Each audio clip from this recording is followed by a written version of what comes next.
बंगाल और असम में पहले चरण के लिए आज प्रचार का आखिरी दिन। बंगाल के झारग्राम में अमित शाह ने हुंकार भरी। शाह ने रैली के दौरान वादा किया, बीजेपी की सरकार राज्य में हर आदिवासी परिवार को रोजगार देगी। शाह ने ममता बनर्जी पर हमला बोलते हुए कहा, दीदी ने यहां से उद्योगों को भगाने का काम किया। रोजगार चाहिए तो यहां एनडीए की सरकार बनाइए। गरीबों के लिए ढेर सारी योजनाएं बनाई, 115 स्कीमें बनाई। मोदी जी 115 स्कीम लेकर आए हैं और दीदी 115 स्कैम लेकर कौभांड लेकर आए। अमित शाह ने अपनी रैली में न सिर्फ रोजगार देने की बात कही बल्कि स्वास्थ्य को लेकर भी लोगों को सपने दिखाए। शाह ने कहा, लोगों को गंभीर बीमारी होने पर कोलकाता जाना पड़ता है, लेकिन अब ये नहीं होगा। अच्छे इलाज के लिए अब यहां ही एम्स की सुविधा मिल पाएगी। पुरुलिया के बाघमुंडी में शाह ने रैली के दौरान ममता सरकार पर जमकर निशाना साधा।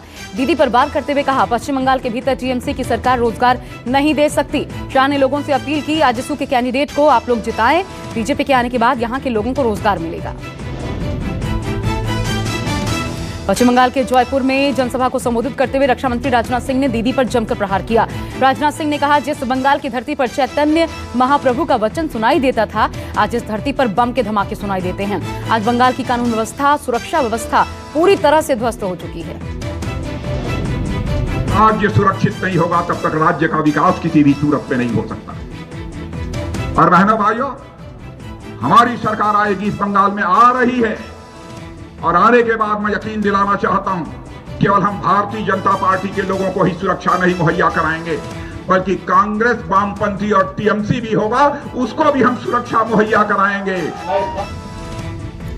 यूपी के मुख्यमंत्री योगी आदित्यनाथ ने सागर के रुद्रनगर में रैली करते हुए जमकर सियासी तीर चलाए। सीएम योगी ने अपने संबोधन में भगवान राम, भगवान कृष्ण का जिक्र किया। योगी ने कहा, ममता दीदी अब भगवा कपड़े से घबराने लगी हैं।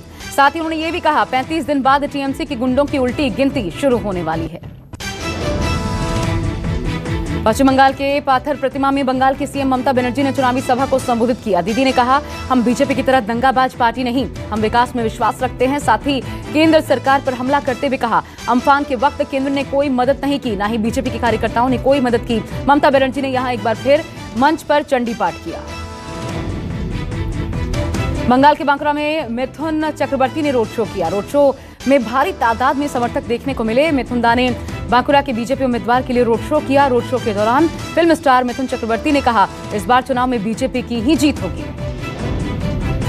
पश्चिम बंगाल के बीजेपी अध्यक्ष दिलीप घोष का ममता बनर्जी को लेकर विवादित बयान। कहा, ममता को साड़ी क्यों, बरमूडा पहननी चाहिए। दिलीप घोष बोले, चोट ठीक होने के बाद भी ममता सबको पैर की चोट दिखा रही हैं। ব্যান্ডেজ বাঁধা হয়ে গেছে আর পা তুলে তুলে সবাইকে দেখাচ্ছে। শাড়ি পরে আছেন, একটা পা ঢাকা একটা খোলা, এরকম শাড়ি পরতে দেখিনি। যদি পাটা বার করে রাখবেন, শাড়ি কেন বারমুড়া পরতে পারেন। প্লাস্টার কাটা হয়ে গেল, ব্যান্ডেজ বাঁধা হয়ে গেছে আর পা তুলে তুলে সবাইকে দেখাচ্ছে। শাড়ি পরে আছেন, একটা পা ঢাকা একটা খোলা, এরকম শাড়ি পরতে দেখিনি। যদি পাটা বার করে রাখবেন, শাড়ি কেন বারমুড়া পরতে পারেন। लखनऊ में सीएम योगी आदित्यनाथ आज 3 बड़ी बैठकें करने वाले हैं। शाम 7 बजे सीएम अध्यक्षता में मुख्यमंत्री के यूपी मंत्रिमंडल की बैठक होगी। शाम 8 बजे कोविड नियंत्रण, पर्व और त्योहारों को लेकर भी, साथ ही कानून व्यवस्था एवं स्वच्छता को लेकर बड़ी बैठक होगी। वहीं वीडियो कॉन्फ्रेंसिंग के माध्यम से सीएम योगी सभी मंडलायुक्तों, डीएम, आईजी, डीआईजी, कप्तानों के साथ बैठक करेंगे। नागपुर में लगातार बढ़ते कोरोना संक्रमण की स्थिति काफी खराब होती जा रही है। अस्पतालों में लगातार मरीजों की संख्या में इजाफा हो रहा है। महाराष्ट्र में महामारी का कहर जारी है। 24 घंटे में सामने आए 31,855 नए केस, 95 लोगों की मौत, 25 लाख के पार मरीजों की तादाद। मुंबई में कोरोना का खतरनाक रिकॉर्ड, पहली बार एक दिन में कोरोना के 5,185 नए केस सामने आए। दिल्ली में बढ़ते कोरोना केस को देखते हुए आनंद विहार बस टर्मिनल पर कोरोना का रैपिड टेस्ट किया जा रहा है। राज्य के बाहर से आने वाले लोगों का एहतियातन टेस्ट करवाया जा रहा है। दिल्ली में कोरोना की दहशत बरकरार। पिछले 3 महीनों में सबसे ज्यादा केस, एक दिन में 1,254 नए मामलों की पुष्टि, 6 की मौत। मार्च की शुरुआत में डेली केस 100 के करीब थे, लेकिन आज 25 दिन में 12 गुना यानी कि 1200 के पार पहुंच चुका है। एमपी के 4 शहरों में संडे लॉकडाउन। रतलाम, बैतूल, छिंदवाड़ा, खरगोन में हर रविवार को लॉकडाउन। शिवराज सरकार का फैसला, 20 से ज्यादा केस वाले 13 शहरों में नहीं खुलेंगे सिनेमा हॉल्स। बीते 24 घंटे में मध्य प्रदेश में 1712 नए कोरोना के केस सामने आए हैं। सूबे में संक्रमण दर बढ़कर 6.7%। कोरोना वैक्सीनेशन अभियान के मद्देनजर गुजरात में तैयारियां तेज है। 1 अप्रैल से 45 साल की उम्र के लोगों को कोरोना की वैक्सीन दी जाएगी। गुजरात में अब तक 9 विधायक पॉजिटिव पाए जा चुकी हैं। यूवी लाइट से विधानसभा को वायरस फ्री किया जा रहा है। देश में कोरोना मामलों में एक बार फिर से उछाल है। 24 घंटे के भीतर कल के मुकाबले फिर ज्यादा मरीज देखने को मिले। 24 घंटे में कोरोना के 53,476 नए केस सामने आए। 251 लोगों की मौत हो चुकी है। देश में कोरोना के कुल मामले बढ़कर अब 1,17,87,000 से ज्यादा हो चुके हैं। अब तक 1,60,692 लोगों की मौत भी हुई है। मनसुख हिरेन केस में बड़ा खुलासा हुआ है। सीएसटी रेलवे स्टेशन के बाहर 17 फरवरी को सचिन वाजे और मनसुख की एक मुलाकात हुई थी। सीसीटीवी फुटेज भी इसका सामने आया है। इस सीसीटीवी में फुटेज में दिखाई पड़ रहा है कि सीएसटी रेलवे स्टेशन के बाहर एक सफेद रंग की कार से मनसुख हिरेन उतरता है। दूसरी फुटेज में सचिन वाजे की नीले रंग की ऑडी में मनसुख हिरेन बैठते हुए दिखाई पड़ रहा है। मुलाकात के दौरान मनसुख स्कॉर्पियो की चाबी वाजे को सौंपता है। सुप्रीम कोर्ट ने सेना में स्थायी कमीशन को लेकर ऐतिहासिक टिप्पणी की। कोर्ट ने महिला अधिकारियों को फिटनेस के आधार पर स्थायी कमीशन न देने को सुप्रीम कोर्ट ने मनमाना और तर्कहीन बताया। इतना ही नहीं, सुप्रीम कोर्ट ने भेदभाव पर सख्त टिप्पणी करते हुए कहा, समाज की संरचना पुरुषों ने पुरुषों के लिए बनाया। फैसला सुनाते हुए कोर्ट ने 2 महीने में इन अधिकारियों को स्थायी कमीशन देने के लिए कहा है।